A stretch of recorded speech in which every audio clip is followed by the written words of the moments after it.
వాగ్దానము కీర్తన గ్రంథము 146వ అధ్యాయము 5వ వచనము. ఎవడు తన దేవుడైన యెహోవా మీద ఆశ పెట్టుకుననో వాడు ధన్యుడు. దేవుని మీద నిరంతరము నీ ఆశను పెట్టుకుంటే, ప్రభు అయిన యేసుక్రీస్తు వారి వైపు నువ్వు ఆశ కలిగి ఉంటే నువ్వు ధన్యుడవు, ధన్యురాలువు.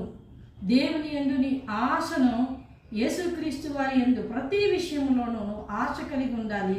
ఆయన వైపు చూడాలి. ఆయన చిత్తాన్ని జరిగించినప్పుడు నీ జీవితము ధన్యమవుతుంది. కనుక అరుణోదయాన లేచిన వెంటనే ప్రార్థన చేసుకుని, ప్రభువా నీ వైపు నేను చూస్తున్నాను, నీ చిత్తాన్ని జరిగించాలనుకుంటున్నానని, నీ మీదే నా ఆశలు పెట్టుకున్నానని నువ్వు ప్రార్థన చేసుకుని వాగ్దానాన్ని పట్టుకుని నీ జీవితాన్ని ప్రారంభించు.